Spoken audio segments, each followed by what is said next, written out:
Welcome back, friends and family. My name is Amos, and this is part 2 on economic moats. They're super important and should be a factor you consider when you're thinking about your next investment or with your current portfolio holdings. Do they have an economic moat or not? So picking up where we left off, this is economic moat number 6, cost advantage. I think this one is pretty powerful because it's cheaper for them to do business, and as a result, they can undercut the competition and wait for them to bleed out, and then they can increase their prices and margins. So this usually happens when you have an established R&D pipeline. That way you don't have to burn millions of dollars in order to invent something that works. It could also be due to the fact that you have an exclusive partnership with certain vendors that allows you to make something in a cheaper fashion, or economies of scale. The best example that I can think of is what you see on your screen right now with Amazon and their massive supply chain. It's cheaper for them to execute logistics because they take care of everything in-house. From point A to the doorsteps of your condo because you're recently divorced, they can deliver that package than it is for a company that relies on external companies to take care of shipping their e-commerce goods. When you have to pay FedEx or UPS, that drastically reduces your margins. And that's why when you think about Amazon's biggest competitor, Walmart, that's why they rolled out their own version of the last mile delivery, Walmart Spark. And economic moat number 7 is regional dominance. They're legally allowed to have a monopoly in their backyard, in their region. The best example that I can think of are the water utility companies. When you move into a new neighborhood, no, you don't have a choice in who your neighbor is going to be, especially if they let their dog Max poop in your front yard every single morning and it's driving you up a wall. But I digress, because when it comes to the water utility companies, you do not have another option if you want running water and plumbing. If you want to be able to flush that protein bar that you drop as soon as you come home from work, you're gonna have to pay your water bill. Now, outside the context of the investing world, a monopoly is terrible and it's a bad thing. But what I'm trying to say is if a company is legally allowed to be a monopoly, dude, sign me up. Case in point, I just want to give a shout out to one of my portfolio holdings, American Water Works. They're the pound for pound biggest water utility company in the US, and they just bought out Essential Utilities. So their portfolio of water utilities just got a little bigger. That makes my nipples so sweaty and so excited. The definition of a dividend compounder with cheese, I am not full of it. Check this out. When you take a look at American Water Works' total return for the past 20 years,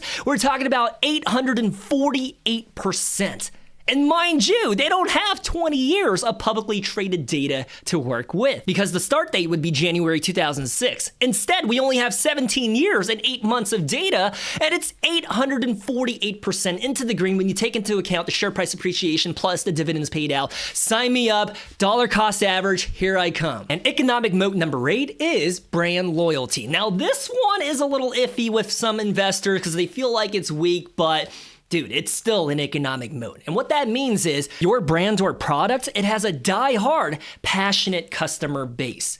When we think about the folks that will only drink Coca-Cola and give that poor server a hard time because they only have Pepsi, dude, knock it off, all right? They're making minimum wage. There's no need for you to be degrading them, especially if you go to that restaurant after a Sunday service at church. Come on now. Between you and me, I do think Coca-Cola has that going for them. Brand loyalty and staying in the world of beverages, even a cup of Starbucks. There are some people out here that will refuse to try out Dutch Bros. They will refuse to try out any other brand of coffee except Starbucks. And to those of you that feel like brand loyalty is a weak economic moat, hear me out. Even if there's a rival with a similar product with lower prices, it's not going to matter to a certain degree because it's a psychological thing that ties to the customer's value system or identity. I think every single one of us that grew up here in the United States, we know someone or they're in our family where they just refuse to drive any other car brand except Ford or GM. I have literally served in the military with people that said to me, I'm a Ford man and I will only drive a Ford. Knowing that Fords have a whole bunch of issues with their transmissions, their engines, and the reliability is right out the window. Dude, they're a piece of crap. But they have brand loyalty. They will sink with that ship. They will not drive any other car brand. And believe it or not, brand loyalty, it also extends to clothing retailers. And I say that because I'm a slut for Patagonia and LL Bean. There's many different outdoor clothing brands out here, but those two are usually my go-tos if I need a new jacket, a sweater, or jeans. It's just the two companies that I like and support. But bouncing back to Ford, I actually have a friend that's an engineer over there, and he told me that they're changing their strategy right now. Instead of going gung-ho about electric vehicles, they're scrapping that, and now they're pivoting into making batteries to power up the AI data centers, but also the electric grid. And look what's happening to their stock price, because I think the investors like that transition. 34% into the green. I am pretty taken aback by that, because personally, I'm not that bullish about Ford, but I will not deny that their leadership team, they're steering this ship right now in a way that makes the nipples on Wall Street very perky, because they found a way to make their business model relevant with the whole AI bubble movement. So, good leadership team, I'm not gonna lie, they made the right pivot. I mean, 34% into the green, dude. Because Ford's business model has fundamentally changed, I am gonna change where I place them in the compounder chart when it comes to the next stocks deep dive. But anyways, which economic moat do I think is the strongest? Well, friends and family, this might be controversial, and I'm not a racist, but I do think it's the network effect economic moat. Because think about it, if everybody uses it, so I might as well. That mentality for the customer base, dude, it makes me bullish. Because think about it, when a rival pops up and challenges you, they're not only going to be competing with you, the business, but they're also competing with every buy-in user as well in order to migrate to their platform or product instead. So I could be wrong, but I think it's the ultimate competitive advantage, because they have a business model that gets better for everyone every time a new person joins the network. So it becomes so popular that you just can't leave the network. Like, can you imagine launching a new video social media platform to take on YouTube? If you upload your video on that platform, who is to say anyone's gonna watch that video? You have to convince people from YouTube to jump on over and to migrate to your platform. Actually, that's a terrible example, because TikTok just launched itself and they're directly taking on Instagram. Then again, I do think it's a valid example, because YouTube's been around since 2005 and no one's been able to take them down or challenge them. I think there were some little video sharing platforms like Vimeo, but they went nowhere. Now, having said that, which economic moat do I believe is the weakest?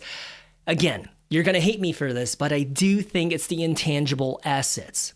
Why? Because the economic moat has an expiration date. For a pharmaceutical company, your drug or vaccine might be the hottest thing, but there's an expiration date for your protection. After that, it's a free-for-all for all of your rivals. They can make generics and make it at a fraction of the cost. Case in point, why would you ever want to pay $30 for Zyrtec or Claritin to get like 50 tablets when you can go to Costco and get 400 tablets for $14? That's an example of the pharmaceuticals where after that patent protection wears off, you're absolutely cooked.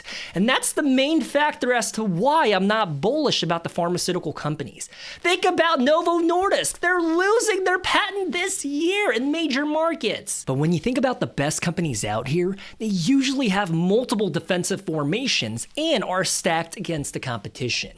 And usually that manifests and results in a compounding offense. So the more economic moats that a company has, the more the merrier. Now, having said that, I know this company does not pay a dividend yet, but I think they're the greatest dividend compounder with cheese in the context of economic moats. In fact, Amazon has an economic moat that's as wide as your ex-wife's waist. It is huge. In the retail space, they have economies of scale that makes Walmart's butthole very sweaty. They have an ecosystem moat with their Prime membership because it's your source of entertainment, shopping, pharmacy, and it's integrated with Alexa and your doorbell camera Ring. And don't even get me started on their walled garden advertising endeavors and AWS infrastructure.